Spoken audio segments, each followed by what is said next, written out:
ஆண்டவரே அப்பா, ஒளிகரமாவை மறைத்து நிறைகளோடு இடைப்படுங்கப்பா. நீங்கள் அபிஷேகம் பண்ணி இருக்கிறீங்க, நீங்கள் முன்குறிச்சிருக்கிறீங்க, நீங்கள் அழைத்து இருக்கிறீங்கப்பா, நீங்கள் தெரிந்து கொண்டு இருக்கிறீங்கப்பா.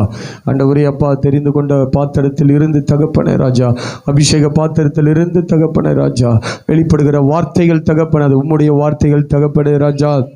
அதை ஆண்டவரே தீர்க்க தரிசன வார்த்தைகளாக எங்களோடு பேசும்போது உலர்ந்த எலும்புகள் உயிர்ப்பிக்கப்பட கர்த்தர் உதவி செய்யுங்கப்பா. உங்கள் நாமத்தை மையப்படுத்துக.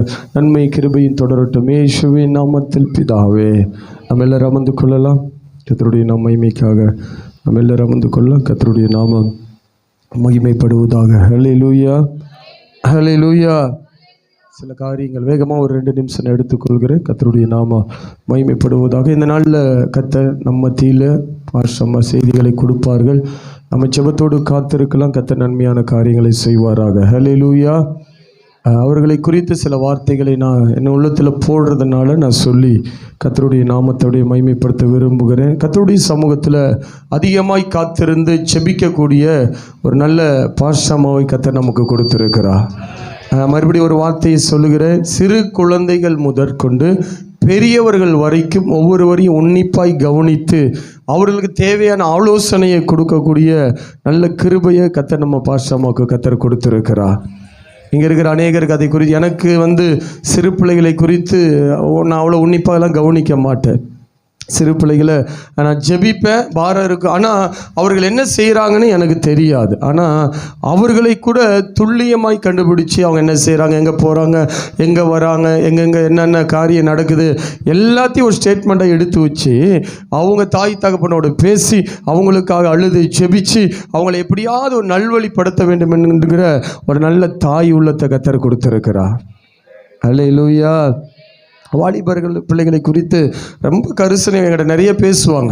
நான் அதிகமாக பேச மாட்டேன். எனக்கு ஜெபம் அப்படி நான் வேறு ட்ராக்கில் போவேன். ஆனால் நான் போகிற ட்ராக்லேருந்து கொண்டு வந்து வாலிபர்களை குறித்து நிறைய என்கிட்ட பேசுவாங்க. நிறைய இவங்க இப்படி இருக்காங்க, இவங்களுக்காக ஜெபம் பண்ணோம், அப்படி ஜெபம் பண்ணோம், நிறைய காரியங்களை பேசிக்கொண்டே இருப்பார்கள். அல்லேலூயா, அல்லேலூயா. அது மாத்திரமல்ல, இன்னொரு காரியத்தை சொல்ல வேண்டும் என்று சொன்னால், தேவ வெளிப்பாடை பெற்றவர்கள், நிறைய தரிசனங்கள், நிறைய நாம் பார்க்காத தரிசனங்கள் எல்லாம் கூட அவர்கள் பார்த்து இந்த காரியங்கள் இப்படி இருக்கிறது என்று சொல்லி சத்துருவை இனம் கண்டு கொள்ளக்கூடிய ஒரு கிருபையை கர்த்தர் கொடுத்திருக்கிறார். அல்லேலூயா.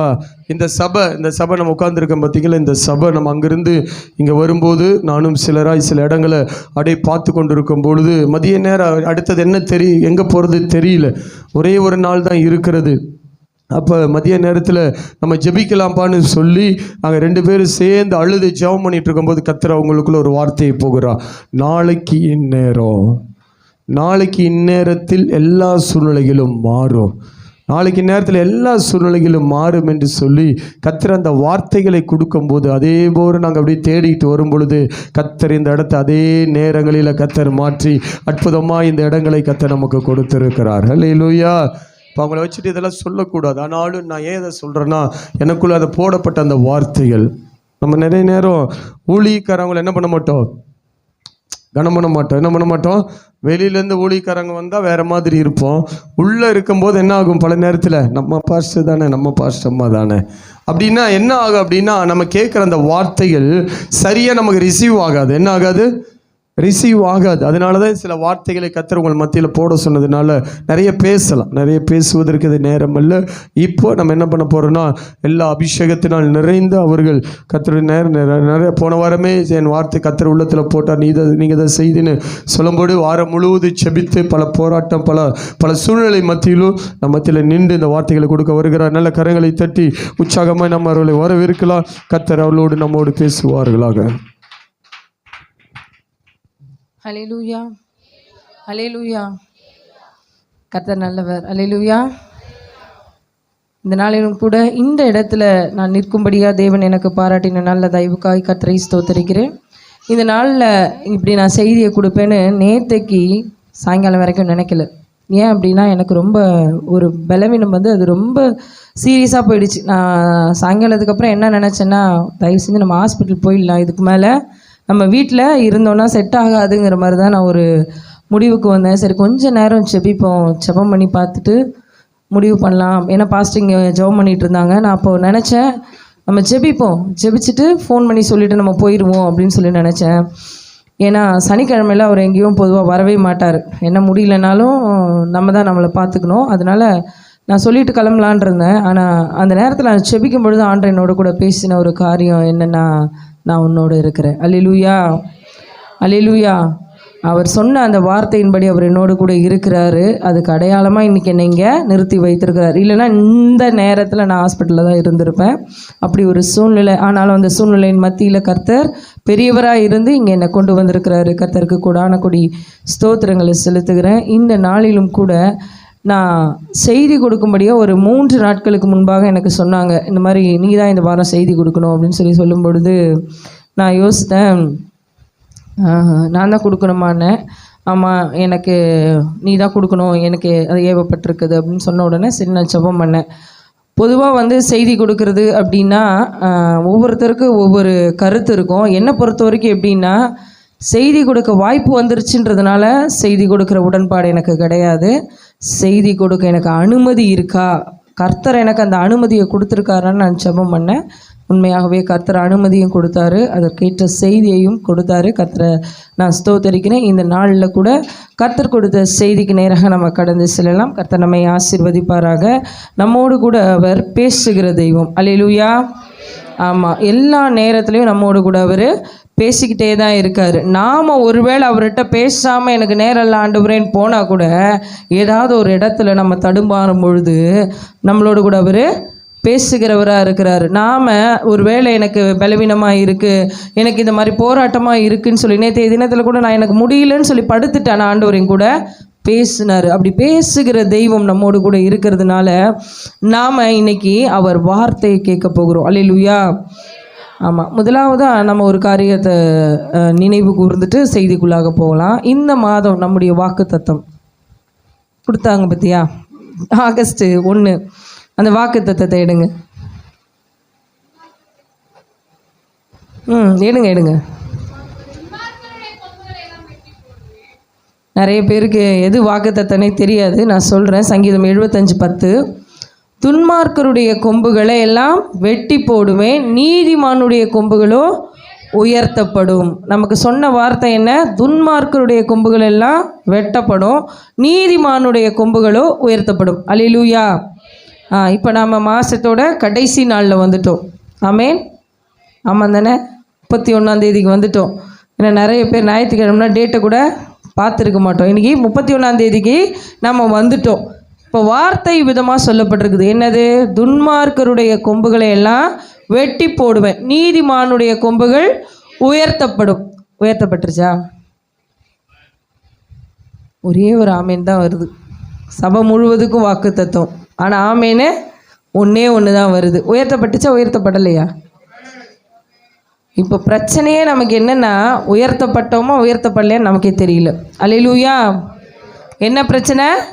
உயர்த்தப்பட்டுட்டேன்னா உயர்த்தப்படலைனான்னு எனக்கே தெரியல. ஏன் நமக்கு தெரியல? ஏன் நமக்கு உயர்த்தப்பட்டுட்டோமா இல்லையான்னு தெரியல? இப்போ வேலைக்கு போனால் நம்ம சம்பாதிக்கிறோம், தெரியும் தானே? இப்போது டெய்லி வேஜஸ்க்கு தினக்கூலிக்கு போகிறவங்களுக்கு தெரியும். இன்றைக்கி நான் போனேன்னா எனக்கு 1000 ரூபாய் சம்பளம், அப்போ அது என் கையில் தெரியும். அதே மாதிரி மாத சம்பளத்துக்கு போகிறவங்களுக்கு மாதம் முடிஞ்சால் எனக்கு இவ்வளோ ரூபாய் சம்பளம் வரும்னு தெரியும். ஏன் நம்ம இன்றைக்கி உயர்த்தப்பட்டுட்டோமா உயர்த்தப்படலையான்னு தெரியல? புரியல. இப்போது ஒரு குழந்தை பிறந்து வளருதுன்னு வச்சுக்கோங்களேன், அது 5 வயசில் இவ்வளோ உயரத்தில் இருக்கும், 8 வயசில் இவ்வளோ உயரத்தில் இருக்கும். திடீர்னு ஒரு 8 வயசுக்கு அப்புறம் நம்ம பார்க்காம ஒரு 16 வயசில் பார்த்தோன்னா எப்படி இருக்கும்?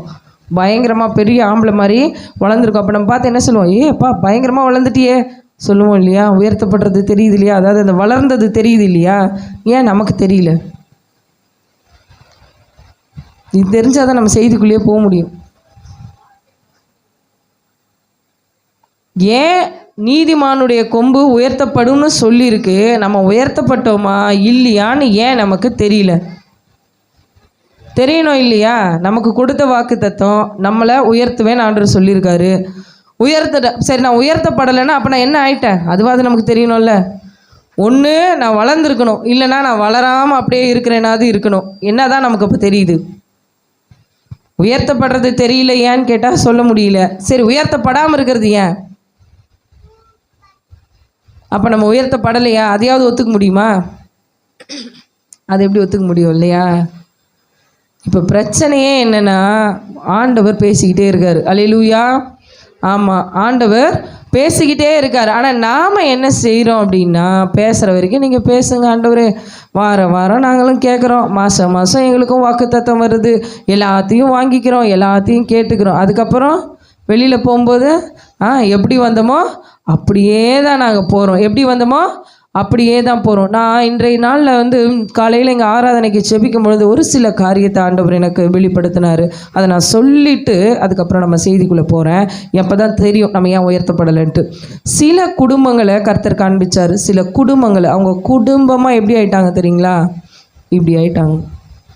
என்ன நிலைமையில் இருக்கும் தெரியாது, என்ன எனக்குள்ளே நடக்குது தெரியாது, எதுக்கு சர்ச்சுக்கு வரேன் தெரியாது, என்ன பண்ணுறேன் தெரியாது, அப்படியே வருவோம் அப்படியே போவோம்.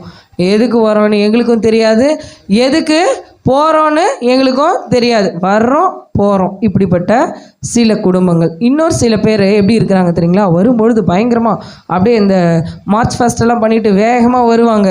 இந்த மார்ச் ஃபஸ்ட் முடித்த பசங்களை பார்த்தீங்கன்னு வச்சுக்கோங்களேன், அப்படியே பேன்னு உட்காந்துருவாங்க.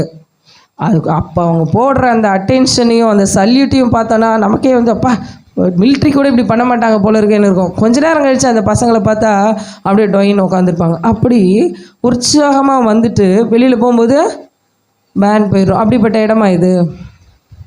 தேவ சமூகத்துக்கு நாம் வரும்பொழுது, தேவன் தம்முடைய வார்த்தையை வெளிப்படுத்தும் பொழுது நாம் எப்படி இருக்கணும்?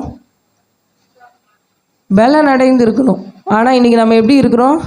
பலவீனப்பட்டு இருக்கிறோம். சரி, இப்போ எனக்கு ஒரு பலவீனம், நல்லா கவனிங்க. இப்போ எனக்கு ஒரு பலவீனம், எனக்கு ஒரு பலவீனம்னு நான் சொன்னால் உங்களுக்கு தெரியுமா? நீங்கள் பார்த்தா உங்களுக்கு தெரியுமா? சில பேரெல்லாம் ஸ்மார்ட்டு, டாக்டரையே மிஞ்சிடுவாங்க. என்ன டல்லாக இருக்கீங்க, உடம்பு சரியில்லையா, காய்ச்சல் அடிக்குதா பாருங்க, ஏதோ பிரச்சனையா அப்படின்னு நம்மளை முகத்தை பார்த்த உடனே கேட்டுருவாங்க. ஆனால் 90% என்ன ஆகும்? அந்த 10% ஸ்மார்ட்டை விட்டுருவோம். 90% என்ன? நான் சொன்னால் தான் எனக்கு பலவீனம்னே தெரியும். சரியா? அப்போது நான் உயர்த்தப்பட்டிருக்கிறேன் அப்படிங்கிறத நீங்கள் சொன்னதானே உங்களுக்கு தெரியும். என்னால் கண்டுபிடிக்க முடியுமா? ஏன்னா இன்றைக்கி உயர்வு எப்படி வருது? உயர்வு எப்படி வருது? பிரச்சனை எப்படி வருதோ அப்படி தான் உயர்வு. பிரச்சனை கூட சில சமயத்தில் வெளியில் தெரியும், உயர்வு மறைமுகமாக உள்ளே தான் இருக்கும், வெளியில் தெரியாது. நாம் உயர்த்தப்பட்டுட்டோமா இல்லையா? நிறைய பேர் நான் உயர்த்தப்பட்டுட்டேன் அப்படின்னு உண்மையாக சாட்சி சொல்லுவாங்க. சில பேர் என்ன தெரியுமா செய்வாங்க? நான் உயர்த்தப்பட்டதை கூட வெளியில் சொல்ல மாட்டேன், நான் அவ்வளோ ஒரு தாழ்மையான ஆள், எதையும் நான் வெளிக்காட்டிக்கவே மாட்டேன், நான் உயர்த்தப்பட்டுட்டேன் ஆனாலும் அதை நான் வெளியில் சொல்லவே மாட்டேன்னு இருப்பாங்க. இன்றைக்கி நாம் உயர்த்தப்பட்டுட்டோமா இல்லையா முதல்ல அது நமக்கு தெரியணும். அதுக்கு நாம் யாருன்னு முதல்ல நமக்கு தெரியணும். ஏன்னா அங்கே சொல்லப்பட்டிருக்கிற வார்த்தை, நீதிமானுடைய கொம்புகளையோ நான் உயர்த்துவேன். நீதிமானுடைய கொம்புகள் தான் உயர்த்தப்படும். அப்போ நான் நீதிமானா? அதுதான் இங்கே பிரச்சனையே. நான் உயர்த்தப்பட்டுட்டேன்னா உயர்த்தப்படலையான்ற டவுட்டே எனக்கு ஏன் வருதுன்னா, முதல்ல நான் நீதிமானா இல்லையான்னு எனக்கு தெரியணும். நான் நீதிமானா இருந்தால் தானே நான் உயர்த்தப்பட முடியும். ஆமாம் தானே? அதுக்குமே சந்தேகமா? சரி சொல்லுங்கள், நீங்கள் நீதிமானா இல்லையா? நீதிமான். எப்படி எப்படி நாங்கள் நீதிமான்? அவர் ரத்தத்தால் கழுவப்பட்டதுனால நீதிமான். அப்புறம் நீதிமான்னாலே தெரியாதா? அடுத்தது நீதிமான்னா என்னன்னு தான் கேட்கணும் போல இருக்குது. நாம் நீதிமான் அப்படின்னா அவருக்கு ஒவ்வொரு காரணத்தை அதுக்கு வச்சிருக்கிறாரு. ஒன்று, அவருடைய இரத்தத்தினால நம்ம கழுவப்பட்டிருக்கிறோம், நீதிமான். அவர் கிருபையினால் சேர்த்து கொள்ளப்பட்டிருக்கிறோம், நீதிமான். நாம் விசுவாசிக்கிறோம், பார்த்துருக்கீங்களா? அந்த விசுவாசம் ஆபிரகாமுக்கு எப்படி நீதியாக எண்ணப்பட்டதோ அதுபோல் நமக்கும் அது நீதியாக எண்ணப்பட்டதுனால நீதிமான். இப்போ ஒரு சந்தேகம் கிடையாது, இல்லை நாங்கள் நீதிமான் தான். நம்ம நினச்சிப்போம், ஐயோ நம்ம அன்றைக்கி அந்த பிரச்சனை பண்ணிட்டோம், இன்றைக்கி இந்த பொய்யை சொல்லிட்டோம், போன வாரம் தெரியாமல் ஒரு விஷயத்தை நம்ம செஞ்சிட்டோம், அதனால நம்ம இப்போ எந்த லிஸ்ட்டில் இருக்கோம்? நீதிமானாக இருக்கிறோமா இல்லையான்னு தெரியலையே. திடீர்னு இப்படி ஒரு கேள்வி வந்தால் நம்ம என்ன பதில் சொல்கிறது அப்படின்னு நம்ம யோசிக்கிறோம். ஆனால் ஆண்டவர் நம்மள்கிட்ட திட்டமாக ஒரு வார்த்தை சொல்கிறார், நீ நீதிமான் தான். அல்லேலூயா. ஏன் அப்படின்னா உன்னால் அல்ல, உன்னுடைய நீதி நிமித்தம் அல்ல, என்னுடைய நீதி நிமித்தம், அதாவது ஆண்டவருடைய நீதி நிமித்தம் நம்ம நீதிமான்களாக ஆக்கப்பட்டிருக்கிறோம். அவர் நீதிபரராக இருக்கிறதுனால நாம் நீதிமான்கள். அல்லேலூயா. ஆமாம், அவர் நீதிபரராக இருக்கிறாரு, அதனால நாமளும் இன்னைக்கு நீதிமானாக இருக்கிறோம். ஏன்னா எங்கள் அப்பா யாரோ அது மாதிரி தான் நானும் இவரோட பிள்ளை அப்படின்னு தான் சொல்லுவாங்களே ஒழிஞ்சு வேற எதுவும் சொல்ல மாட்டாங்க. ஒரு வேளை நாம் சாட்சி கேடாக இருந்தால் இவரோட பிள்ளை இப்படி ஆயிட்டாரு அப்படி தான் சொல்லுவாங்க. அதுக்காக அவர் இல்லைன்னே ஆயிடாது. இப்போ அவர் நீதிமானாக இருக்கிறபடினால தம்முடைய இரத்தத்தினால நம்மளை கழுவி விலைக்கரையும் கொடுத்து வாங்கினதுனால நாம் அவரை தேவன் என்று விசுவாசித்ததுனால அவர் கிருபையினால் நம்மளை சேர்த்து கொண்டதுனால நம்ம யாராக இருக்கிறோம்? நீதிமானாக இருக்கிறோம். அப்போ நம்முடைய கொம்புகள் எல்லாம் என்ன ஆகுமா? உயர்த்தப்படும். ஆனால் இன்றைக்கி பிரச்சனை என்ன? என் கொம்பு உயர்த்தப்பட்டுச்சா இல்லையா? அதுதான் பிரச்சனையே. உயர்த்தப்பட்டுட்டேனா இல்லையா? ஆனால் ஆண்டவர் சொல்கிறாரு நீங்கள் உயர்த்தப்பட்டுட்டீங்க. அல்லேலூயா. ஆமாம், நிறைய நேரத்தில் நமக்கே நம்ம என்ன ஆகிட்டோன்னு தெரியறது கிடையாது. நிறைய நேரத்தில் நம்ம என்ன நினைக்கிறோம்னா நம்முடைய சூழ்நிலையை பெருசாக நினைக்கிறோம். நம்ம சூழ்நிலையை பார்த்துட்டு நம்ம உயர்த்தப்படலையோ, நம்ம எங்கேயோ தப்பு பண்ணிட்டோமோ, நமக்கு ஏதோ ஒரு பிரச்சனை, ஏதோ ஒரு இடத்துல நாம் ஆண்டவருக்கு பிரியமில்லாத காரியத்தை செஞ்சிட்டோம், அதனால தான் நமக்கு இப்படி ஆயிடுச்சோ அப்படின்னு நம்ம நினைக்கிறோம். ஆனால் கர்த்தர் இன்றைக்கு திட்டமும் தெளிவுமான ஒரு வார்த்தையை சொல்கிறாரு. உன்னுடைய கொம்புகள் எல்லாம் உயர்த்தப்பட்டாயிற்று, உயர்த்தப்படும் தான் சொல்லியிருக்காரு. அதனால இன்னும் நம்ம உயர்த்தப்படலைன்னு நினைக்கவே கூடாது. இன்னைக்கு நமக்கு இந்த நாளோட அவர் கொடுத்த இந்த வாக்குத்தத்தத்தை முடிச்சு நம்ம அடுத்த வாக்குத்தத்தத்துக்குள்ளே போக போகிறோம். அப்போ இனிமேல் அது நடக்குமா? நடந்துருச்சு. அல்லேலூயா.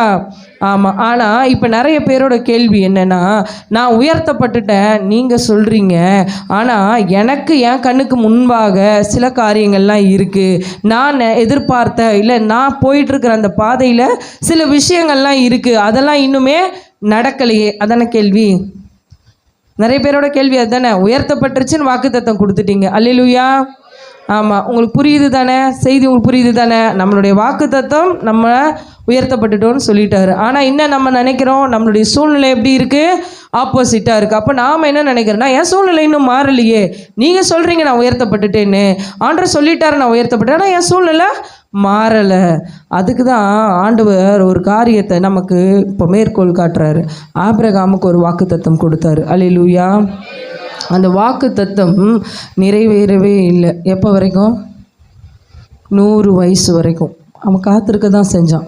தேவ சமூகத்தில் காத்திருக்க தான் செஞ்சான். அப்போது நம்ம வாக்குத்தத்தத்தை பெற்றுக்கொண்டவர்களாக தேவ சமூகத்தில் இருக்கணும். அல்லேலூயா. வாக்குத்தத்தத்துக்கு எதிராளிகளாக இருக்கக்கூடாது. இன்றைக்கி நம்ம பிரச்சனை என்னென்னா, வாக்குத்தத்தத்தை பெற்றுக்கிட்டோம், நமக்கு ஆண்டவர் வாக்குத்தத்தத்தை கொடுத்துட்டாரு. ஆபிரகாம் 100 வயதில் தேவனை விசுவாசித்து அந்த இடத்துல நின்றுட்டு இருந்தான். ஆனால் இன்னைக்கு நம்மளால் 30 நாள் கூட நிற்க முடியல.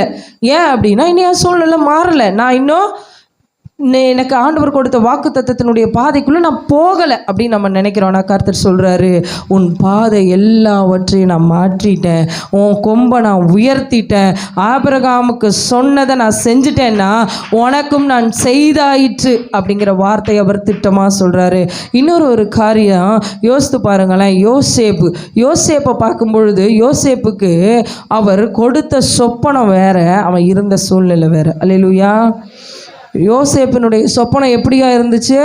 எல்லா அரிக்கட்டுகளும் அவனுடைய அரிக்கட்டை வணங்குறதா இருந்துச்சு. ஆனால் யோசேப்புடைய சூழ்நிலை ஜெயிலு. யோசேப்புடைய சூழ்நிலை ஜெயில். ஆனாலும் கூட அவன் அந்த ஜெயிலை பார்க்கல, அந்த சொப்பனத்தை நினைவு கூர்ந்தவனாக அவருடைய வார்த்தைக்கு கீழ்ப்படிஞ்சான். அல்லேலூயா.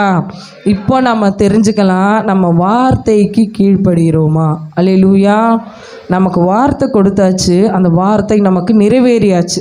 நிறைவேற போகுதுன்னு யாரும் நினைக்காதீங்க. எனக்கு கொடுக்கப்பட்ட வாக்கு தத்தம் எனக்கு நிறைவேறிடுச்சு. ஆனால் அந்த வார்த்தை எனக்கு நிறைவேறினதுக்கு அடையாளம் நான் அந்த வார்த்தைக்காக, அந்த வார்த்தைக்குள்ளே காத்து நடக்கிறேன்னா, அந்த வார்த்தையை காத்து நான் நடக்கணும். என் கொம்பு உயர்த்தப்படும்னு சொல்லிட்டாரா, நடக்கும் அப்படிங்கிற விசுவாசத்தில் முதலாவது நான் நடக்கணும். ரெண்டாவது, யோசேப்பை போல அந்த வார்த்தைக்கு எதிரான சூழ்நிலையில் அந்த வார்த்தைக்கு கீழ்ப்படைந்து நான் நடக்கணும். அல்லேலூயா. யோசிச்சு பாருங்களேன். சிறைச்சாலைக்குள்ளே போத்திபார் வீட்டில் ஒரு கீழ்ப்படிதல். ஆண்டவர் பார்க்கல, ஆண்டவர் சொன்ன வார்த்தை நிறைவேறலை, சூழ்நிலை எல்லாம் எதிராக இருக்குது, ஒரே நெருக்கம், ஒரே போராட்டம். ஆனால் அங்கே என்ன நடந்துச்சு? கீழ்ப்படிதல். நல்ல வெட்ட வெளிச்சமாக நம்ம பார்த்தோன்னா, தேவனுக்கு விரோதமாக இத்தனை பெரிய பொல்லாங்க நான் எப்படி செய்வேன் அப்படின்னு சொல்லி அவர் வார்த்தைக்கு கீழ்ப்படிந்து நடந்த யோசேப்பு. மூன்றாவதாக ஒரு காரியத்தை நம்ம பார்க்கலாம். வார்த்தைக்கு நாம் கீழ்ப்படிந்து நடக்கிறோம். நமக்கு கொடுக்கப்பட்ட வாக்குத்தத்தம் நமக்கு நிறைவேறணும் அப்படின்னா நாம் எல்லா சூழ்நிலைகளிலும் கர்த்தரை சார்ந்து நடக்கணும். அல்லேலூயா. ஆமாம், மோசேக்கு சொல்லப்பட்ட காரியம் வேற, ஜனங்களை நடத்த முடியும். ஆனால் மோசே எங்கே இருந்தால் வனாந்திரத்தில். அந்த வனாந்திரத்தில் அவன் கர்த்தருக்கு பின் நடந்தான். கர்த்தர் சொன்ன அந்த வார்த்தையை கேட்டு நடந்தான். ஐயோயோ, என்னை எடுத்துகிட்டு வந்து வனாந்திரத்தில் போட்டிங்க, எனக்கு ஆடு மாடுன்னு தான் தெரியும், இப்போ போய் என்னை கொண்டு போய் அங்கே கொண்டு போய் நிறுத்துனீங்கன்னா நான் மேமே தான், எனக்கு வேறு எதுவுமே தெரியாதுன்னு சொல்லலை. அவன் என்ன சொல்கிறான்னா, அவன் ஆண்டவர் சொன்னதுக்கு கீழ்ப்படிந்து அவருக்கு பின்னால் நடந்தான். இப்போ இந்த 3 காரியமும் நம்ம வாழ்க்கையில் இருக்குமே. ஆனால் கர்த்தர் சொல்கிறாரு, இந்த மாதத்தில் அவர் கொடுத்த வாக்கு தத்தத்தை அவர் நிறைவேற்ற ஒரு அடையாளத்தை சொல்கிறாரு. சங்கீதம் 37வது அதிகாரத்தில் 6வது வசனத்தை ஒருவர் வாசிங்க. சங்கீதம் 37:6 வாசிங்க. ஆமீன். அப்போது ஆண்டவர் சொல்கிறாரு, உன் நீதியை வெளிச்சத்தை போலவும் உன் நியாயத்தை பட்ட பகலை போலவும் விளங்க பண்ணுவார். அல்லேலூயா. நீதிமானுடைய கொம்பு உயர்த்தப்படும் நான் சொல்லிட்டேன். ஆனாலும் உனக்கு இன்னும் சந்தேகம் தீரலை. ஆனாலும் நீ என்ன நினைக்கிற அப்படின்னா, நான் உயரலையே, என் பிரச்சனை தீரலையே, என் வாழ்க்கை போராட்டம் ஓயலையே, இன்னும் நான் ஓடிக்கிட்டு தானே இருக்கேன்னு நினைக்கிறேன். ஆனால் நம்மளை பார்த்து சொல்கிறாரு, இன்னைக்கு நீ நினைக்கிற பற்றியா என் சூழ்நிலை மாறலைன்னு. இன்னைக்கே நான் சொல்கிறேன், உன் நீதி வெளிச்சத்தை போலவும் உன் நியாயம் பட்ட பகலை போலவும் விளங்க செய்கிற தேவன் உன்னோடு கூட இருக்கிறாரு. அவர் சொன்னால் அது அவர் கண்டிப்பாக செய்வார். நாம் நினைக்கிறோம் நமக்கு கொடுத்த வாக்குத்தத்தம் இப்படித்தமா போயிட்டே இருக்கு, சொல்லிக்கிட்டே இருக்காங்க, நம்மளும் ஓடிக்கிட்டே இருக்கிறோம், ஒரு முடிவு வர மாட்டேங்குதுன்னு. ஆனால் இந்த மாதத்தில் ஒரு முடிவை கொடுக்குறேன்னு சொல்லியிருக்கிறாரு. நாம் நினைக்கிறோம் இந்த மாதம் இன்னையோட முடியுதுன்னு. நான் சொல்கிறேன், மாதம் மாத்திரம் இல்லை, நம்ம பிரச்சனையும் இன்னையோட முடியுது. அல்லேலூயா. நம்முடைய பிரச்சனைகளை இன்னையோட அவர் முடிப்பதற்கென்றே இந்த வார்த்தையை நமக்கு கொடுத்திருக்கிறாரு. இன்றைக்கு நம்மக்கிட்ட அவர் சொல்கிற திட்டமான வார்த்தை, உன் நீதி வெளிச்சத்தை போலவும் உன் நியாயம் பட்ட பகலை போலவும் விளங்க பண்ணுவார். இது வரைக்கும் நான் உயர்ந்தனேனா இல்லையா, நான் நீதிமானா இல்லையா, என் பிரச்சனை தீருமா இல்லையான்னு கேள்வி கேட்டுட்டு இருக்கிறேன். நம்மளை பார்த்து அவர் சொல்கிறாரு, இது நீ பட்ட பகலை போலனா பகிரங்கமாக வெளியே தெரியுமா, நீ நீதிமான் என்பது, உன் நீதி உண்மை உள்ளது என்பது, உன் நியாயம் விசாரிக்கப்பட்டது என்பது நீ பகிரங்கமாக தெரியுமா. ஆனால் ஒரே ஒரு விஷயத்தை நல்லா தெரிஞ்சுக்கோங்க, இதெல்லாம் தெரியணும்னா, இதெல்லாம் என் வாழ்க்கையில் நடக்கணும்னா நான் யாராக இருக்கணும், அவர் பார்வைக்கு நான் யாராக இருக்கணும், கர்த்தருடைய பார்வைக்கு நம்ம யாராக இருக்கிறோம். நம்மளை அவர் நீதிமான் ஆக்கிட்டாரு, சந்தேகமே கிடையாது, நம்ம நீதிமான் தான். ஆனால் என் தேவனுக்கு முன்னாடி அவருடைய பார்வைக்கு நான் எப்படிப்பட்டவளாக இருக்கிறேன், அதுதான் ரொம்ப முக்கியம். அல்லேலூயா. மனுஷங்க நம்மளுடைய நடக்கையை பார்ப்பாங்க, நம்முடைய தோற்றத்தை பார்ப்பாங்க, நம்முடைய சூழ்நிலையை பார்ப்பாங்க. நம்ம நல்லா இருந்தால் இவங்க ரொம்ப நல்லவங்க போல், அதான் நல்லா உயர்த்தப்படுறாங்கன்னுவாங்க. நம்ம தாழ்ந்து போகும்போது இவங்ககிட்ட ஏதோ பிரச்சனை இருக்குது, இவங்க சரியில்லை, அதனால தான் இப்படி ஒரு தாழ்மையான நிலைமைக்கு கர்த்தர் கொண்டு வந்துட்டாருன்னு நம்மளை பார்த்து அங்கேயே நியாயம் தீர்த்துட்டு போவார். ஆனால் கர்த்தர் இருதயத்தை பார்க்கிறார். அல்லேலூயா. கர்த்தர் இருதயத்தை பார்க்கிறார். இன்னைக்கு நம்முடைய இருதயத்தில் நம்ம யாராக இருக்கிறோம்? அல்லேலூயா. இதுதான் கேள்வி. இதுக்கு பதிலெலாம் சொல்ல வேண்டாம், நமக்கே தெரியும். நம்ம இருதயத்தில் கர்த்தர் சமூகத்தில் அவர் நம்முடைய இருதயத்தை பார்க்குறாரு இல்லையா. நம்ம இருதயத்தை பார்த்தா நம்ம யாருன்னு தெரியும் அவருக்கு. நல்லா நம்ம நிதானித்து பார்க்கணும். நம்ம இருதயத்தை அவர் இப்போ பார்க்குறாரு. அவர் என்னை நீதிமான ஆக்கிட்டார், கிருபையினால் சேர்த்துக்கிட்டார், ரத்தத்தினால கழுவி விட்டுட்டார். ஆனாலும் இன்றைக்கி நான் யாராக இருக்கிறேன்? மனுஷங்க முன்னாடி நான் என்ன வேணால் மாய்மாலம் பண்ணலாம், நான் 3 வேளை ஜெபிக்கிறேன்னு சொல்லலாம், முக்காடு அணிந்துட்டு வரலாம், நிறைய காரியத்தை நான் செய்யலாம். ஆனாலும் கூட கர்த்தருடைய பார்வைக்கு நான் யாராக இருக்கிறேன், அதுதான் ரொம்ப முக்கியம். இன்றைக்கி அவருடைய பார்வையில் நாம் எப்படி இருந்தால் இந்த வார்த்தை நம்முடைய நீதி வெளிச்சத்தை போலவும் நம்முடைய நியாயம் பட்ட பகலை போகவும் விளங்கணும் அப்படின்னா அதுக்கு நாம் யாராக இருக்கணும்? எடுத்துக்கொள்வோம். எஸ்தர் புஸ்தகத்தில் 4வது அதிகாரத்தில் 16வது வசனத்தை ஒருவர் வாசிங்க.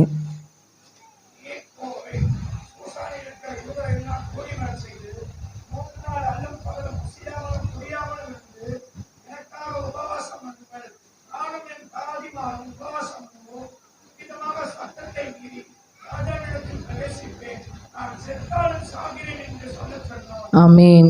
இன்னைக்கு ஆண்டவர் நம்மளை முதலாவதாக எதிர்பார்க்கிற ஒரு காரியம் என்னென்னா, எஸ்தரை போல சுயநலம் இல்லாமல். எஸ்தர் ஒரு ராஜாத்தி ஆயிட்டா. அவள் சுயநலமாக நான் ராஜாத்தி ஆயிட்டேன், இதுதான் ரூல்ஸ், இந்த ரூல்ஸை தாண்டி நான் ராஜா கிட்ட போக முடியாது, என்னை நீங்கள் வற்புறுத்த முடியாது. ரூல்ஸ் இருந்தால் சொல்லுங்கள், நான் வேணா போகிறேன், ரூல்ஸே கிடையாது நான் போக முடியாதுன்னு அவள் சொல்லாதபடிக்கு சுயநலம் இல்லாமல் தன் ஜீவனை தப்புவித்து கொள்வதற்கில்ல, தன் ஜீவனையும் கொடுப்பதற்கு அவன் முன்வரா. அவன் என்ன சொல்றானா, நீ போய் சூசானில் இருக்கிற யூதரை எல்லாம் கூடி வரச் செய்து 3 நாள் அல்லும் பகலும் புசியாமலும் குடியாமலும் எனக்காக உபவாசம் பண்ணுங்கள், நானும் என் தாதிமாரும் உபவாசம் பண்ணுவோம். இவ்விதமாக தேசத்து ஜனங்களுக்காக, அதாவது யூத ஜனங்களுக்காக நான் சட்டத்தை மீறி ராஜாவின் இடத்துல பிரவேசிப்பேன். அடுத்தது அவ சொல்றா, நான் செத்தாலும் சாகிறேன் என்று.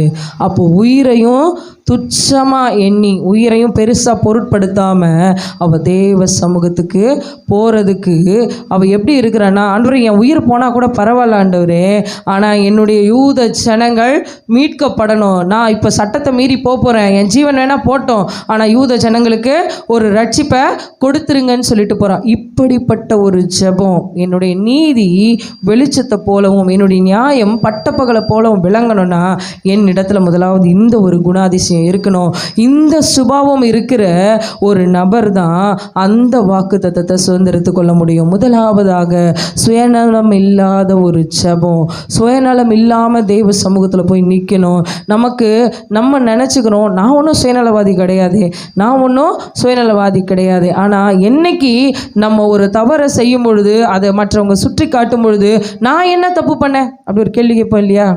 கேட்போமா கேட்க மாட்டோமா?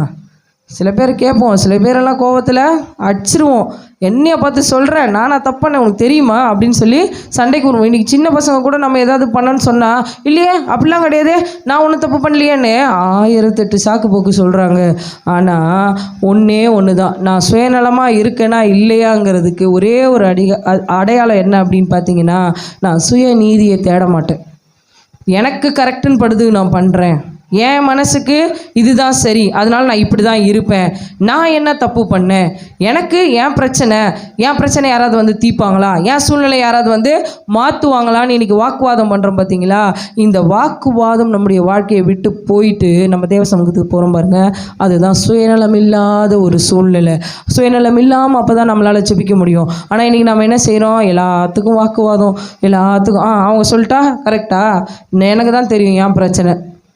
ஆமாம் தானே? நம்ம முக்கால்வாசி நேரம் என்ன பேசுகிறோம், நம்மளை தான் நம்ம நியாயப்படுத்தி பேசிக்கிறோம். சுயநலம் இல்லாதவர்கள்ன்றதுக்கு அடையாளம் ஏதோ மற்றவங்களுக்காக எல்லாத்தையும் வாரி வழங்குறது மட்டும் கிடையாது. ஒரு தப்பை சொல்லும் பொழுது அதை திருத்தி கொள்வதற்கு தங்களை ஒப்பு கொடுக்கணும். அல்லேலூயா.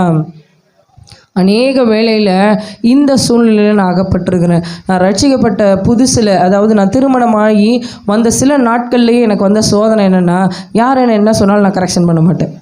யார் என்ன சொன்னாலும் நான் கரெக்ஷன் பண்ண மாட்டேன். ஏன் தெரியுமா? எனக்கு நான் கரெக்டாக இருக்கேன், ஆண்டவர் சொல்லட்டும், ஆண்டவர் கேட்கட்டும். இப்போ போன வாட்டி வந்த அந்த பாஸ்டருக்கு தெரியும், அவரே என்கிட்ட பலமுறை பேசி ரொம்ப நொந்து போயிருக்காரு. ஏன்னா எதை சொன்னாலும் நான் கரெக்ஷன் பண்ணிக்க மாட்டேன். அப்படிலாம் கிடையாது. இதில் நீங்கள் கரெக்டாக இருக்கீங்களா, அடுத்த கேள்வி வேறு. நம்மளை சரி பண்ணிக்க மாட்டோம், இதில் 10 பேர்த்த கேள்வி வேறு கேட்டுக்கிறது. என்ன தெரியுமா, அது ஒரு சாமர்த்தியம். என்னது, 4 பேர்த்த கேள்வியை கேட்டுட்டோம்னா நம்ம அந்த இடத்துல மறைக்கப்பட்டு போயிடுவோம். இப்போ 2 பேரை நம்மக்கிட்ட கேள்வி கேட்குறாங்கன்னா அவங்கள 4 கேள்வி நம்ம கேட்டோன்னு வச்சுக்கோங்களேன், நம்ம பிரச்சனை அங்கே மறைஞ்சிரும். அப்படி கேள்வி கேட்டு நம்ம அந்த கேள்விக்குள்ளே ஒழித்து கொள்ளுவோம். ஆனால் காலம் போக போக போக ஆண்டு பேசுகிற முதல் காரியம் என்ன தெரியுமா, உன்னை நீ மாற்றிக்கொள்வதற்கு ஒப்புக்கொடு. அல்லேலூயா. இன்றைக்கி உன் மேலே தப்புன்னு சொன்னால் அது ஆமாம் தப்புன்னு ஒத்துக்கோ. ஆமாம், என் தேவன் எதுவுமே செய்யாமல் தன்னை ஒப்பு கொடுக்கும் பொழுது நான் எல்லாமே செஞ்சுருக்கிறேன். எனக்கு தெரியும்ல, ஒருவேளை நான் வாய்க்கு வேணால் பேசலாம், வாய்க்கு வாய் அடிக்கலாம், ஆனால் உண்மையாக எனக்கு தெரியும்ல நான் யாருன்னு. அப்போ நம்ம யாரு நம்மை நிதானித்து தேவ சமூகத்தில் நாம் நம்முடைய சுயநீதியை விட்டுட்டு தேவ நீதிக்குள்ளே வரணும். அல்லேலூயா. சுயநீதி எனக்குள்ளே இருக்கவே கூடாது. சுயநீதியை வச்சுட்டு நான் தான் கரெக்டு, எனக்கு ஏன் பிரச்சனை, ஏன் சூழ்நிலையில் யார் இருந்தாலும் இப்படி தான் பண்ணுவாங்க அப்படிங்கிற அந்த சுயநீதி நமக்கு வேண்டாம். அந்த சுயநீதி நமக்குள்ளே இருந்தால் சுயநலம் வந்துடும். அல்லேலூயா. என்னை பற்றி யோசிக்க ஆரம்பிச்சிருவேன். என்னை பற்றி கொஞ்சமாவது நீங்கள் யோசிக்கிறீங்களா? உங்கள் பிரச்சனையவே சொல்கிறீங்களே. நிறைய பேருடைய வார்த்தைகள் இது. என் சூழ்நிலை என்னன்னு தெரியுமா? நான் எவ்வளோ கஷ்டப்படுறேன்னு தெரியுமா? என் நிலைமை என்னன்னு தெரியுமா? இது தெரியாமல் உங்கள் பிரச்சனையவே சொல்லிக்கிட்டு இருக்கிறீங்க. உங்களுக்கு 1000 பிரச்சனை இருக்கட்டும், என் பிரச்சனை தான் எனக்கு ஃபஸ்ட்டு இப்படின்னு நம்ம நினைக்கிறோம். ஆனால் நாம் இன்றைக்கி பார்க்குற அந்த எஸ்தர் அப்படி கிடையாது. தன்னுடைய பிரச்சனையை அவள் பெருசாக எடுத்துக்கல. அவன் நினைக்கிறா, இது மாதிரி ஒரு கட்டளை பிறப்பிக்காமல் நான் போனேன்னா அவங்க கொன்னுடுவாங்க அப்படிங்கிறத அவன் நினைக்கிறான். அவன் நினைக்காம இல்லை. ஆனாலும் அடுத்தது மொர்தெகாய் இடத்துலேருந்து அவளுக்கு செய்தி வரும்போது அவள் சொல்கிறா, நான் போகிறேன், செத்தாலும் சாகிறேன், ஆனாலும் நான் போகாமல் இருக்க மாட்டேன், என் ஜனங்களுடைய ரட்சிப்புக்காக நான் போகிறேன்னு சொல்கிறா. அதே எஸ்தர் தான். அவள் ஒரு சின்ன பொண்ணாக இருக்கிறா. ஆனாலும் கூட அவளுடைய இருதயத்தில் இந்த வார்த்தை எப்படியா செயல்படுது பாருங்கள். கர்த்தர் ஒரு காரியத்தை நமக்கு சொன்னால் அந்த வார்த்தை பலிபீடத்திலிருந்து நம்ம இடத்துக்கு வந்தால் அதுக்கு 100க்கு 100 நம்மளை ஒப்பு கொடுக்கணும். அல்லேலூயா. ஆமாம், ரொம்ப வருஷம் கழித்து நான் இதை கற்றுக்கிட்டேன். இன்றைக்கே கற்றுக்கிறவங்க இன்றைக்கே ஆசீர்வதிக்கப்படுவோம். அல்லேலூயா. ஆமாம், நிறைய நாட்களில் பலிபீடத்துலேருந்து வர வார்த்தையை நிறைய நோட் பண்ணிப்பேன். நிறைய நோட் பண்ணி அதை போய் மறுபடியும் படிப்பேன். ஆனால் ஒப்பு கொடுக்க மாட்டேன். புரியுதுங்களா? இன்றைக்கி நம்ம என்ன செய்கிறோம்? படிக்கிறதும் கிடையாது, நோட் பண்ணுறதும் கிடையாது. இப்படி தான் எல்லாத்தையும் கேட்டுப்போம். நோட் பண்ணுறதா? நாங்கள்லாம் கம்ப்யூட்டர், அதுவும் மாடர்ன் கம்ப்யூட்டர் மண்டையில் தான் எங்களுக்கு இருக்குது. நோட்டில் ஐயாச்சாச்சா அதெல்லாம் நாங்கள் பண்ண மாட்டோம். அடுத்தது திருப்பி பார்ப்பீங்களா? வாய்ப்பே கிடையாது. டெய்லி ஒரு அதிகாரம், அதுவே எங்களுக்கு போராட்டம்.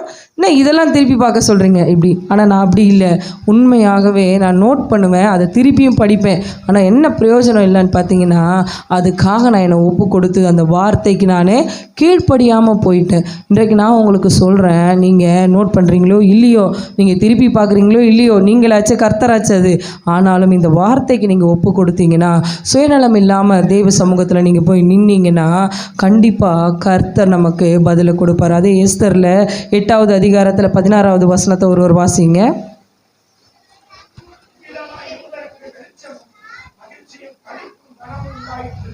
இவ்விதமாய் யூதருக்கு வெளிச்சமும் மகிழ்ச்சியும் களிப்பும் கனமும் உண்டாயிற்று. எதனால?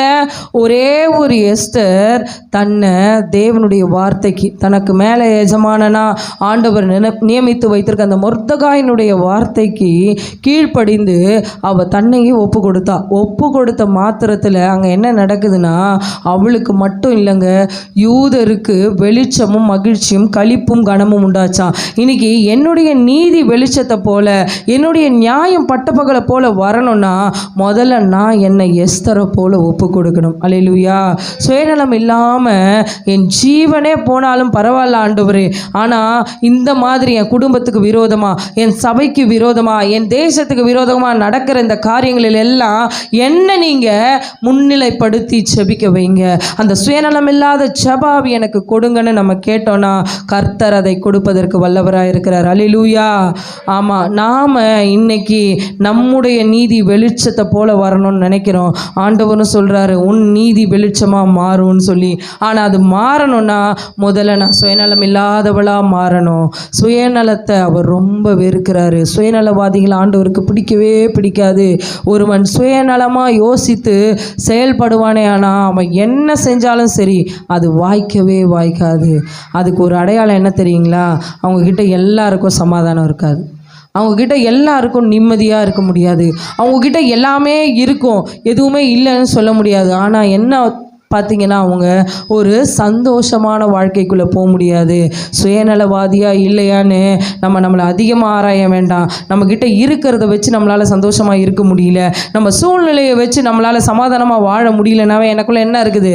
சுயநலம் இருக்குது. எனக்குள்ளே என்ன இருக்குது? சுயநலம் இருக்குது. அதனால தான் என்னால் என்ன பண்ண முடியல? நான் இருக்கிற சூழ்நிலையில் மனரம்யமாக என்னால் வாழ முடியல. அடுத்த காரியத்தை நம்ம பார்க்கலாம். 2வது காரியம், யோபுவின் புஸ்தகத்தில் 29வது அதிகாரத்தில் 3வது வசனத்தை ஒருவர் வாசிங்க.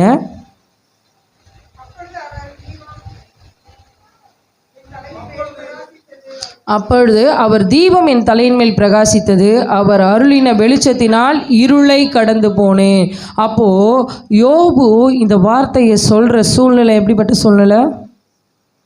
யோபு அப்படின்னாவே நமக்கு நல்லா தெரியும். அவரை மாதிரி ஒரு மோசமான நிலைமைக்கு போன யாருமே இல்லை. அப்போது அவ்வளோ ஒரு நெருக்கத்தின் சூழ்நிலையில் அவர் சொல்கிறாரு, அவர் தீபம் என் தலையின் மேல் பிரகாசித்தது, அவர் அருளின வெளிச்சத்தினால் நான் இருளை கடந்து போனேன். அப்போது கர்த்தருடைய தெய்வம் என் தலையின் மேலே பிரகாசிக்கணும்னா நெருக்கத்துலேயும் கர்த்தருக்கு கீழ்ப்படிந்து நான் வாழணும். விசாலமாக இருக்கும்போது இல்லைங்க, நல்லா எல்லாம் இருக்கும்போது, எனக்கு டைம் இருக்கும்போது நான் என் ஆண்டவர்கிட்ட வருவேன், எனக்கு டைம் இருக்கும்போது நான் ஜெபம் பண்ணுவேன், எனக்கு டைம் இருக்கும்போது நான் இதெல்லாம் செய்வேன்றது இல்லை. என் நெருக்கமான சூழ்நிலையிலையும் நான் என்னுடைய இழப்புக்கு மத்தியிலையும் பொல்லாப்புக்கு விலகி நீதிக்கு பயந்து வாழ்கிற ஒரு வாழ்க்கை. எப்பேற்பட்ட சூழ்நிலையாக வேணா இருக்கட்டும். நான் சொன்னேன் பார்த்தீங்களா, யோசேப்பினுடைய சூழ்நிலை ரொம்ப மோசம். ஆண்டவர் ஒரு சொப்பனத்தை காமிச்சாரு, ஆனால் அதுக்கு ஆப்போசிட்டான நிலைமைக்கு மாற்றி முதல்ல ஜெயிலுக்கு போகிறான், போத்திபார் வீட்டுக்கு போகிறான், அடுத்தது அந்த சூழ்நிலை எப்படி இருக்குதுன்னா செய்யாத தப்புக்கு குற்றவாளியாக நியாயம் தீர்க்கப்படுறான். ஆனாலும் கூட அவன் கர்த்தருக்கு கீழ்ப்படிந்தான். அல்லேலூயா. ஆமாம், என்னுடைய சூழ்நிலையை நான் பெருசாக பார்க்கக்கூடாது. யோபு தன்னுடைய சூழ்நிலையை பார்க்கல, கூட இருக்கிறவங்க எல்லாம் சூழ்நிலையை பார்த்தாங்க. கூட இருந்த மனைவி கூட சூழ்நிலையை பார்த்துட்டு, இன்னமா நீ உயிரோடு இருக்கிற, ஜீவனை விட்டுரு, தேவனை தூஷித்து ஜீவனை விட்டுடு அப்படின்னு சொல்லும் பொழுது அவன் அதெல்லாம் யோசிக்கல. அவன் என்ன யோசிக்கிறான்னா, அவர் தீபம் என் தலையின் மேலே பிரகாசித்தது, அவர் அருளின வெளிச்சத்தினால நான் இப்போ ஏற்பட்ட இருளை கடந்து போனேன். அவன் சூழ்நிலை 42வது அதிகாரத்தில் தான் மாறுது. ஆனால் அவன் எப்போ சொல்கிறான், 29வது அதிகாரத்திலேயே சொல்கிறான், என்னுடைய வெளிச்சம் எப்படி எங்கேருந்து வருதுன்னா என் தேவனிடத்துலேருந்து வருது. அவர் அருளின வெளிச்சத்தில் இந்த இருள் எனக்கு ஒன்றுமே கிடையாது. இன்றைக்கி என் சூழ்நிலையை பார்த்து நான் பயப்படுறேன், ஆனால் கர்த்தர் என் தலையின் மேலே தீபமாக பிரகாசித்து கொண்டு இருக்கிறாரு. நான் என்னை பார்க்குற ஜனங்களுக்கு அது தெரியுது, என்னை பார்க்குற ஜனங்களுக்கு அது தெரியுது, எனக்கு எதிராக இருக்கிற பிசாசுக்கு தெரியுது நான் யாருன்னு. அல்லேலூயா. அதனால தான் நம்ம தான் நமக்கு யாருன்னு தெரியல. அதனால தான் நான் முதல்ல கேட்ட கேள்விக்கே சைலண்ட் ஆகிட்டோம். நம்ம நீதிமானா தெரியல, நமக்கு கர்த்தர் இந்த வாக்குத்தத்தை கொடுத்தாரா தெரியல, நம்ம உயர்த்தப்பட்டோமா தெரியல. ஏன் அப்படின்னா நம்ம யாருன்னே நமக்கு தெரியல. ஆனால் கர்த்தர் இன்னைக்கு நம்மக்கிட்ட தெளிவாக சொல்கிறாரு, நீ யாருன்னு உனக்கு தெரியல, ஆனால் உனக்கு எதிராக நிற்கிறாங்க பற்றியா அவங்களுக்கு தெரியுது. அல்லேலூயா. யோசித்து பாருங்களேன், நம்மலாம் ஒரு ஆளுன்னு நம்மளை எதிர்த்து நிற்கிறாங்க அப்படின்னு தானே நம்ம நினைக்கிறோம். என்கிட்ட ஒன்றுமே இல்லை, என்னையா நீங்கள் பார்த்து பகைக்கிறீங்க, என்னையே பார்த்து நீங்கள் எதிர்க்கிறீங்க, நீங்கள் இப்போ எனக்கு அடித்தா கூட எனக்கு கேட்குறதுக்கு ஆள் இல்லை, அப்படி தான் நம்ம சூழ்நிலை. ஆனாலும் கூட அவங்களுக்கு தெரியுது நம்ம மேலே கர்த்தருடைய தீபம் பிரகாசமாக இருக்குதுன்னு. அதனால தான் நம்மக்கிட்ட பிரச்சனைக்கு வராங்க. நம்ம நினைக்கிறோம் எனக்கு பிரச்சனை போராட்டம். ஏன் உனக்கு பிரச்சனை போராட்டம்னா கர்த்தர் உன் மேலே பிரகாசமாக இருக்கிறாரு. அல்லேலூயா. ஆமாம், பிரச்சனை வந்துச்சுன்னா ஐயோயோ நான் ஆண்டவருக்கு விரோதமாக பாவம் பண்ணிட்டேன், அதெல்லாம் கிடையாது. கர்த்தர் உன் மேலே பிரகாசமாக இருக்கிறார். அவருடைய வெளிச்சம் உன் மேலே இருக்கிறதுனால தான் உனக்கு பிரச்சனை. நிறைய பேர் நினச்சிக்கிறோம் எனக்கு பிரச்சனை ஏதோ நான் தப்பு பண்ணதுனால, ஏதோ என் முற்பிதாக்கள் செய்ததுனால. அதெல்லாம் கிடையாது. இன்னைக்கு நீங்கள் நல்ல தீர்மானத்தோடு போங்க, என் தேவன் என் கூட இருக்கிறாரு, அவர் தீபம் என் தலையின் மேலே இருக்குது, அவருடைய பிரகாசத்தினால நான் நிற்கிறேங்கிறத பிசாசு தெரிஞ்சுக்கிட்டான். அல்லேலூயா. தேவனுடைய பிரகாசம் என் மேலே இருக்குதுன்னு யாருக்கு தெரியுது? பிசாசுக்கு தெரியுது. ஆனால் நமக்கு தெரியல. ஆனால் பிசாசுக்கு நல்லா தெரியுது. அதனால தான் நமக்கு பிரச்சனையை கொடுக்கறதுக்கு அவன் முற்பட்டுக்கிட்டே இருக்கான். அவனுக்கு ஒரு முடிவை இன்னைக்கு ஆண்டவர் கட்டிட்டேன்னு சொல்லிட்டார். அதுக்கு தான் வசனத்தையே சொல்லிட்டார், உன் நீதி வெளிச்சமாக மாறும், உன் நியாயம் பட்ட பகலை போல மாறப்போகுது. அதனால இதுக்கு மேலே நம்ம பயப்பட வேண்டிய அவசியம் கிடையாது. ஆனால் நெருக்கத்தில் நாம் கர்த்தரை வெளிச்சமாக எடுத்துக்கணும். நம்ம இருளில் இருக்கிறோம், அவ்வளோதான் முடிஞ்சு போச்சுன்னு நினைக்கிற நேரத்தில் இல்லை என் தலைக்கு மேலே என்னுடைய கர்த்தருடைய தீபம் பிரகாசமாக இருக்குது, என் தேவன் என் கூட இருக்கிறாருன்னு நான் கீழ்ப்படிஞ்சிட்டேன்னு வச்சுக்கோங்களேன், என்னை விட ஒரு பாக்கியசாலி யாருமே கிடையாது. அல்லேலூயா. யோபு அதை செஞ்சான், அதே போல் இன்றைக்கி நாமும் அதை செய்யணும். முதல்ல எஸ்தரை போல் நம்மளை நாம் சுயநலம் இல்லாமல் பார்த்துக்கணும். ரெண்டாவது, என் சூழ்நிலையை பார்க்காதபடிக்கு என் தலையின் மேல் கர்த்தருடைய தீபம் பிரகாசமாக இருக்குதுன்னு சொல்லி என் நெருக்கத்தின் சூழ்நிலையில் என் தேவனாகிய வெளிச்சத்தை நான் எடுத்துக்கொள்ளணும். அல்லேலூயா. மூன்றாவது ஒரு காரியத்தை பார்க்கலாம். கர்த்தர் நமக்காக இன்றைக்கு பேசி கொண்டு இருக்கிறார். நாம் நினைக்கிறோம் நம்ம வாழ்க்கை 8 மாதம் இப்படியே தான் போயிடுச்சுன்னு. ஆனால் இல்லை, உன் வாழ்க்கை மாறிடுச்சுங்கிறத அவர் உணர்த்துறாரு. சங்கீதம் 18வது அதிகாரத்தில் 28வது வசனத்தை ஒருவர் வாசிங்க.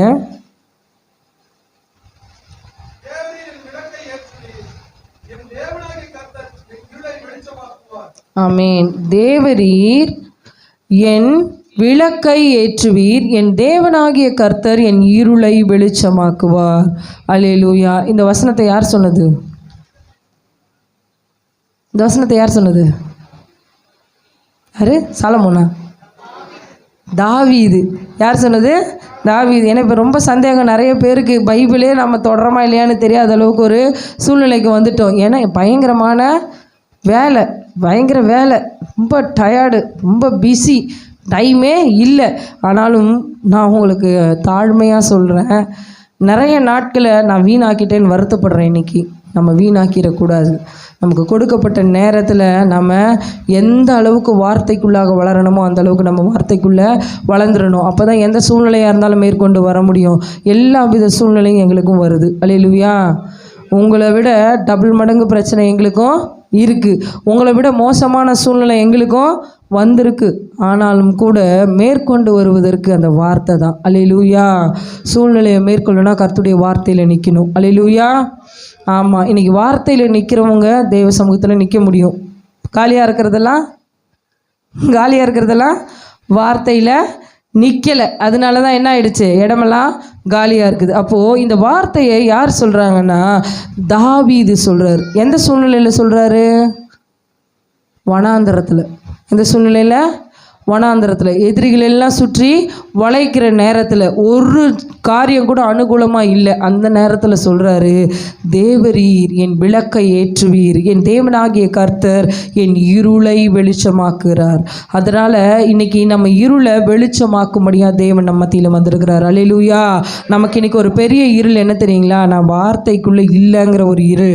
கர்த்தருடைய வார்த்தை எனக்கு இன்னும் கிரியை செய்யலை, அந்த வாக்கு தத்தத்தை நான் இன்னும் சுதந்திரிக்கல, அதுக்கு நான் இன்னும் அதிகாரம் பெறலை, அதுக்கு நான் இன்னும் தகுதி பெறலை, எதை வேணால் நம்ம போட்டுக்கலாம், இப்படி நாம் நினைக்கிறோம். ஆனால் கர்த்தர் சொல்கிறாரு, நீ வார்த்தைக்குள்ளே தான் நிற்கிற.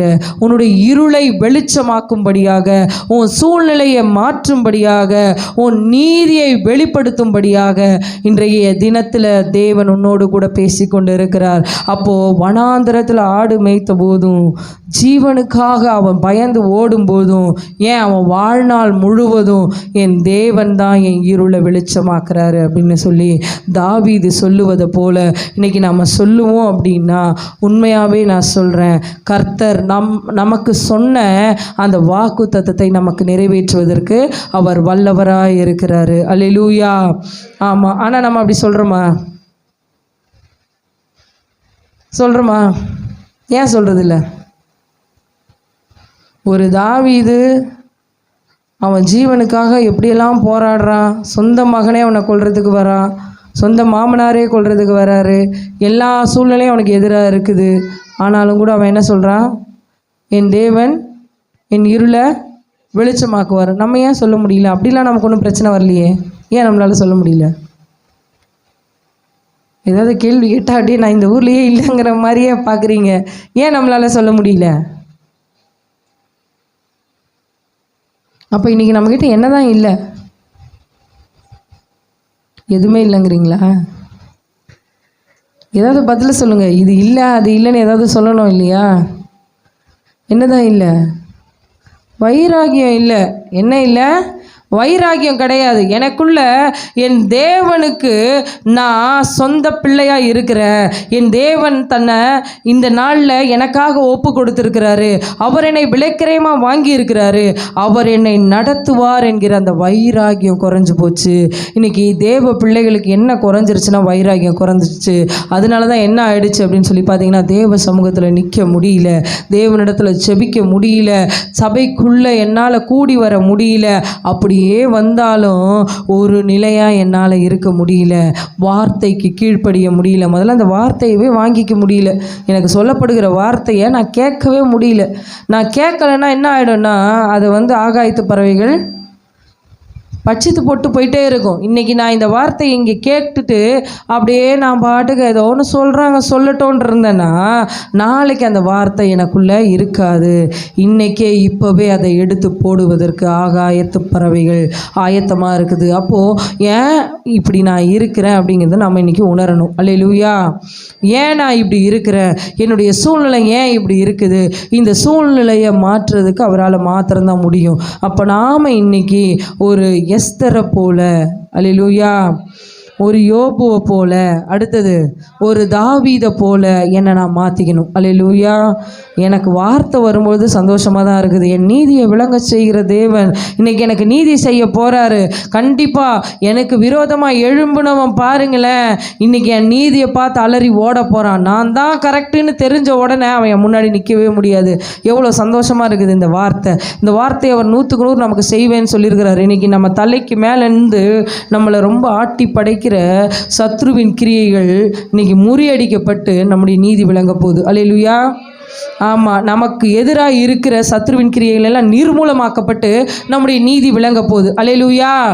ஆமாம், இன்றைக்கி நமக்கு விரோதமாக எழும்பினவங்க எல்லாருக்கும் முன்னாடி நம்முடைய நீதி விளங்க போகுது. எவ்வளவு சந்தோஷமாக இருக்குது. இதெல்லாம் நடக்கணும்னா இப்போ நான் சொன்ன இந்த 3 காரியத்தை நாம் உண்மையாக பின்பற்றணும். அல்லேலூயா. இந்த 3 காரியத்துலேயும் நான் சரியாக இருந்தால் மாத்திரம்தான் நான் பிரகாசிக்க முடியும். எனக்கு ஆண்டவர் சொன்ன அந்த வாக்கு தத்துவம் நிறைவேறும். ஒரு வேளை இல்லைன்னா எடுத்துக்கொள்வோம் உபாகமம் 28:29.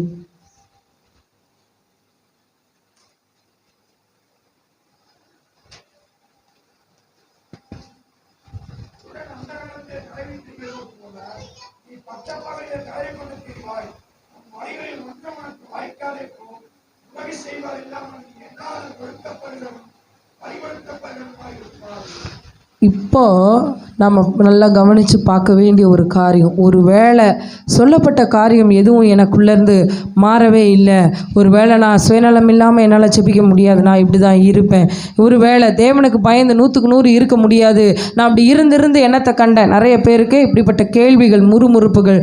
அடுத்ததாக நம்ம என்ன செய்கிறோம் அப்படின்னா, நமக்கு ஒரு பிரச்சனை வரும்போது ஆண்டவரையெல்லாம் நம்ம யோசிக்கிறதே கிடையாது. நம்ம மூளையை வச்சே யோசித்து நம்ம ஏதாவது தீர்மானம் பண்ணோன்னா இந்த இடத்துல முக்கியமாக மேற்கோள் காட்டி நமக்கு சொல்லப்படுகிற ஒரு காரியம், குருடன் அந்தகாரத்திலே தடவி திரிகிறது போல நீ பட்ட பகலிலே தடவி கொண்டு திரிவாய், உன் வழிகளில் ஒன்றும் உனக்கு வாய்க்காதே போகும், உதவி செய்வார் இல்லாமல் நீ எந்நாளும் ஒடுக்கப்படுகிறவனும் பறிகொடுக்கிறவனுமாய் இருப்பாய். அப்போது நாம் நினச்சிக்கிட்டு இருக்கிறோம் நம்ம இப்படியே ஓடி இப்படியே சம்பாதிச்சு இப்படியே எப்படியோ காலத்தை ஓட்டிடலாம். நிறைய பேரோட கண்டிஷன் எப்படி தெரியுங்களா, அப்படியே போகிற போக்கில் ஓடிக்கிட்டு இருக்கிறேன், நான் என்ன பண்ணுறேன்னே எனக்கே தெரியாது, என்ன நடக்குதுன்னு எனக்கே தெரியல, பயங்கர பிரச்சனை, பயங்கர போராட்டம், பயங்கர தேவை, ஆமாம் எல்லாமே இருக்குதான், அதுக்காக நான் அப்படியே ஓடுனேன்னு வச்சுக்கோ, ஏன் இதுதான் உன் நிலைமை.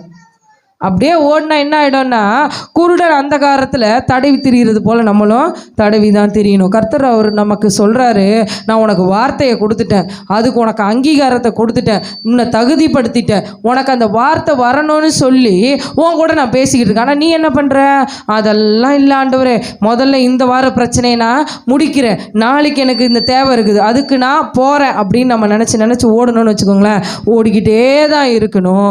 கர்த்தர் திட்டமாக சொல்கிறாரு, இப்படிப்பட்ட காரியங்கள் எல்லாம் நம்ம வாழ்க்கையில் வருமா?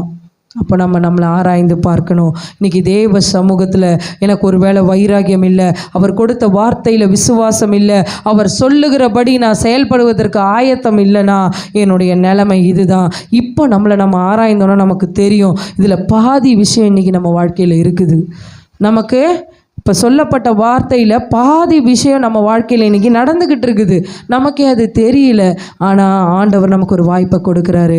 உன் நீதியை நான் வெளிச்சத்தை போல் மாற்ற போகிறேன்ப்பா, உன் நியாயத்தை நான் பட்ட பகலை போல் வெளியே வெளிச்சமாய் மாற்ற போகிறேன், நீ உனக்கு மாத்திரம் இல்லை மற்றவர்களுக்கும் நீ சுடர்களை போல பிரகாசிப்ப. ஒரு வசனத்தை வாசித்து நம்ம கடைசியாக இறுதியான ஜெபத்தை செய்து முடிக்கலாம். பிலிப்பியர் 2வது அதிகாரத்தில் 14வது வசனத்தை ஒரு வாசிங்க. பிலிப்பியர் 2:14.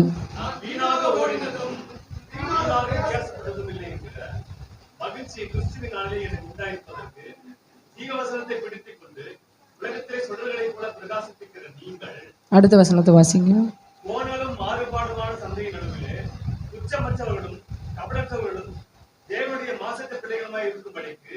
அடுத்த வசனம். ஆமீன். இப்போ நமக்கு அவர் சொல்லிட்டாரு. முதல்ல 14வது வசனத்தை போடுங்க.